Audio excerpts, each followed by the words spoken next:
आइए जरा पंजाब की तरफ चलते हैं, क्योंकि पंजाब के जो ओपिनियन पोल के नतीजे हैं वो बड़े इंटरेस्टिंग है।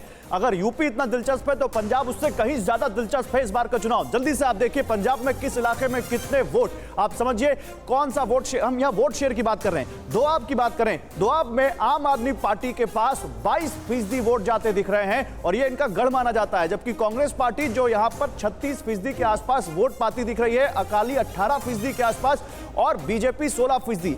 यानी कांग्रेस, अकाली, बीजेपी इन सब के बीच फाइट आम आदमी पार्टी के बीच फाइट है और कांग्रेस सबसे आगे दिख रही है। यहां पर अदर्स 6% के आसपास है, 6 से 7% के बीच।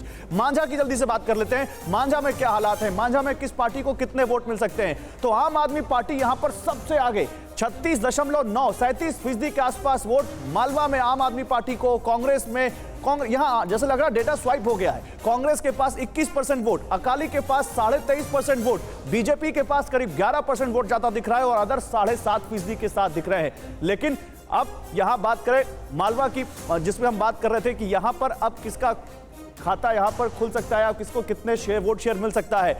आम आदमी पार्टी 35%, कांग्रेस पार्टी 30.5%, अकाली करीब 15% और बीजेपी 14% वोटों के साथ चौथे नंबर पर और अदर्स बीजेपी के साथ आप कैप्टन अमरिंदर सिंह को भी जोड़िए और 5.5% अदर्स। ओवरऑल की बात कर लेते हैं कि ओवरऑल किस पार्टी को कितनी सीटें मिल सकती हैं और यह चौंकाने वाला नतीजा है। ओपिनियन पोल अगर सच साबित होते हैं तो चौंका देगा पंजाब इलेक्शन पूरे देश को, क्योंकि आम आदमी पार्टी यहां पर सबसे ज्यादा आगे दिख रही है। आम आदमी पार्टी के पास 34.5% वोट मिल रहे हैं। आम आदमी के पास यहां पर कांग्रेस के पास देखें तो करीब यहां पर 31-32% के आसपास वोट हैं और अकालियों के पास 16%, बीजेपी के पास बीजेपी प्लस 12% के आसपास और अदर्स करीब 5 से 6% के आसपास दिख रहे हैं। अगर पंजाब में हम देखें, अब सीट्स की बात कर लेते हैं। वोट शेयर हमने बताया, अब सीट्स देखिए। आम आदमी पार्टी वोट शेयर में भी सबसे आगे और आम आदमी पार्टी सीटों की संख्या में भी सबसे आगे दिख रही है। 48 से 52 सीटें आम आदमी पार्टी के खाते में पंजाब में जा सकती हैं, जबकि कांग्रेस नंबर 2 पर रह सकती है, बहुमत से काफी दूर 31 से 35 सीटों के आसपास। अकालियों के पास सरकार बनाने की चाबी आ सकती है, क्योंकि 19 से 22 सीटें उनके पास रहेंगी और बीजेपी 6 से 11 सीटों पर और अदर्स 0 से 1। हालांकि बीजेपी के पास भी चाबी आ सकती है, लेकिन बहुत टाइट हो जाएगा मामला। सीएम पद का जो सबसे बड़ा जो पसंदीदा चेहरा कौन सा है, जल्दी से ये देख लीजिए। चरणजीत सिंह चन्नी इस रेस में सबसे आगे करीब 30% वोटों के साथ, माफ कीजिएगा नंबर 2 पे 30% वोटों के साथ है। आप भगवंत मान आम आदमी पार्टी के 36% वोटों के साथ नंबर 1 आ रहे हैं। यानी आम आदमी पार्टी न केवल वोट शेयर में, वोटों की संख्या में, बल्कि सीएम फेस के मामले में भी सबसे टॉप पर आ रही है। नंबर 2 पर यहां पर आ रहे हैं चरणजीत सिंह चन्नी, करीब 30% पसंद करते हैं लोग उनको। 11% करीब लोग पसंद करते हैं कैप्टन अमरिंदर सिंह को। सुखबीर बादल करीब 16% लोग उनको पसंद करते हैं। नवजोत सिंह सिद्धू की बात करें तो नवजोत सिंह सिद्धू को पसंद करने वाले लोग काफी कम है, 4%। यानी चरणजीत सिंह चन्नी और सिद्धू के बीच जो सीएम फेस को लेकर मुकाबला चल रहा था, यहां तो कोई मुकाबला दिखता ही नहीं है। 3.3% लोग किसी और को पसंद करते हैं। दिनेश, चलिए अब ये समझ लें, ये भी अपेक्षा के अनुरूप है अकुश श्रीवास्तव जी, या यहाँ कहीं कुछ आपको अलग, आपका अनुमान अलग है? नहीं, ये अभी का बदलाव है और अभी का बदलाव का मतलब ये है कि अगर उसके, क्योंकि सर्वे जब हुआ होगा तो तय बात है कि राहुल गांधी की ये घोषणा कितनी काम आई होगी कि जिसमें चन्नी को आगे दिखाया गया था। अब उसके बाद क्या होगा, उसके बाद के गणित को समझना ज़्यादा रोचक है। चन्नी के घोषित होने के बाद जट वोट बैंक, क्योंकि सिद्धू थोड़ा खफा होंगे, थोड़ा सा किनारे होंगे और देख ही रहे हैं धीरे धीरे उनका चार्ट ग्राफ नीचे आ रहा है लोकप्रियता का, तो जट सिख वोट जो है बुरी तरीके से बटेगा और दलित वोट बैंक काफ़ी बड़े तरीके से एकजुट होगा। तो इसमें सुधार हो सकता है कांग्रेस का, और ये खाएगा किसका वोट बैंक ये देखने वाला है।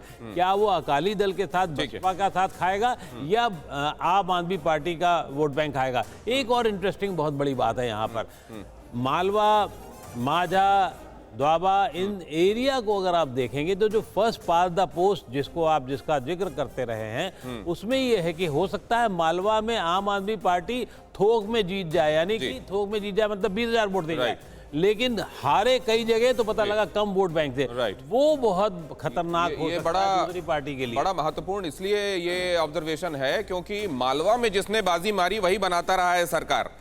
क्या इस बार जो अकुश श्रीवास्तव जी कह रहे हैं कि मालवा में आ तो जाए आपके पास, लेकिन बाकी जगहों पर सिग्निफिकेंटली कम हो जाए और वो लिमिटिंग फैक्टर बन जाए? राहुल सर, आपका अनुमान? मैं अकू से काफ़ी हद तक सहमत हूँ। मुझे लग रहा है कि जो जाट वोटों में बिखराव होगा और जिसका कारण बहुत स्पष्ट है, वो उसका सबसे बड़ा फ़ायदा आम आदमी पार्टी को हो रहा है और मान को हो रहा है। हालांकि उनका सबसे ज़्यादा 36% से ज़्यादा लोग मुख्यमंत्री पद के लिए पसंद होना एक आश्चर्यजनक चीज़ है, लेकिन पिछले लगातार कई सर्वेक्षणों से जो भावना उभर के आ रही थी वो यही थी कि आम आदमी पार्टी जो पूरी तरह अपरीक्षित अनटेस्टेड पार्टी है पंजाब के लिए, लोग उसको मौका देने के मूड में हैं।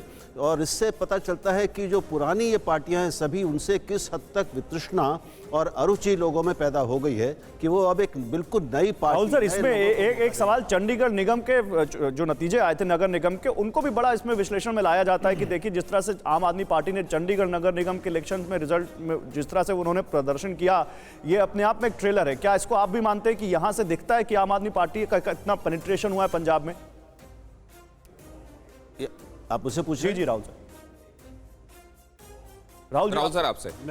आप बिल्कुल पिछले चुपचाप जिस तरह से काम किया है आम आदमी पार्टी ने पिछले कुछ सालों में, और जिस तरह से जो बिखराव हमें दिखता है, एक तो अकाली दल और बीजेपी का अलग होना, जो ये मतलब कई दशकों तक एक होकर लड़े और उसके कारण सत्ता में आते रहे बार बार, वो अलगाव बहुत, दोनों को बहुत बड़ा नुकसान पहुंचा रहा है। नहीं, लेकिन इसमें कई चीजें हैं राहुल सर। हाँ, यहाँ क्लियर कट प्रोजेक्शन एक चेहरे के साथ दिखाई दे रहा है, किसको पसंद कर रहे हैं। हाँ। एक पार्टी के साथ दिखाई दे रहा है, किसको पसंद कर रहे हैं। लेकिन वो इतना क्यों नहीं दिखाई दे रहा है कि अपने बूते वो सरकार बनाने तक फिगर तक जाए?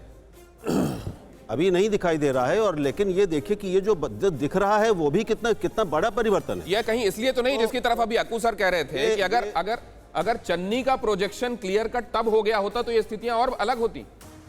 जो ये कह रहे हैं अक्कू, उससे जो मैं समझ रहा हूँ वो ये कि चन्नी अब जब एक दलित वोट, अब सारे जाट सिखों के लिए ये पचाना कि एक दलित उनके ऊपर अब शासन करेगा, ये आसान नहीं होगा। नहीं, इसका सवाल और बड़ा हो सकता है सर। फिर अगर यही पिक्चर रहती है नतीजों में भी, तो अक्कू सर किंग मेकर कौन होगा पंजाब में फिर? नहीं, किंग मेकर बड़ा होगा। किंग मेकर देखिए सबसे कमजोर पार्टियां होती हैं, क्योंकि वही बनाने बिगाड़ने वाला। तो ये कौन है? क्या भाजपा और अमरिंदर सिंह का दल होगा, क्योंकि सबसे छोटा वो होगा, या अकाली को आप लोग बहुत अंडर एस्टिमेट करते रहे हैं और आपने तो कुछ गनीमत रखी है उनके साथ में। उनके साथ थोड़ी दया भाव, या जो दया भाव इसलिए इस्तेमाल कर रहा हूँ कि अब तक के सबसे ज़्यादा आंकड़े दिखाए दिए गए।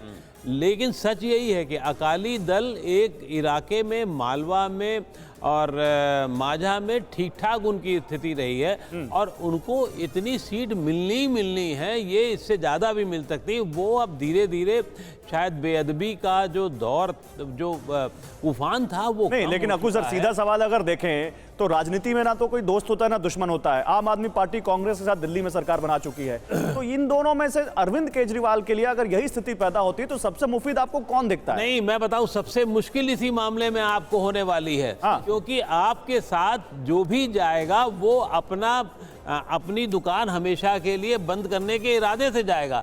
आपकी एंट्री रोकने की कोशिश ये लोग जरूर करेंगे, क्योंकि आप जहां आ जाती है वो अंगद के पैर की तरीके से हो जाती है। दिल्ली उसका सब। राहुल सर, आप भी यही मानते हैं? और दिल्ली में आपने जिस तरीके का काम किया है तो लोगों को डर रहेगा, तो आप ना आने पाए इसके लिए सब मिलने की कोशिश करेंगे। राहुल सर, आप भी यही मानते हैं? नहीं, मैं सहमत नहीं हूँ। दिल्ली और पंजाब की स्थितियाँ बहुत अलग हैं। दिल्ली में हमेशा दोतरफा लड़ाई रही है, लेकिन पंजाब में चार या 3 कोण वाली त्रिकोणीय संघर्ष रहे हैं, जो इस बार भी हमें दिखता है। वहाँ पे 4 अलग अलग योद्धा और सेनाएं मैदान में हैं। तो दिल्ली का उदाहरण वहाँ नहीं लागू कर सकते।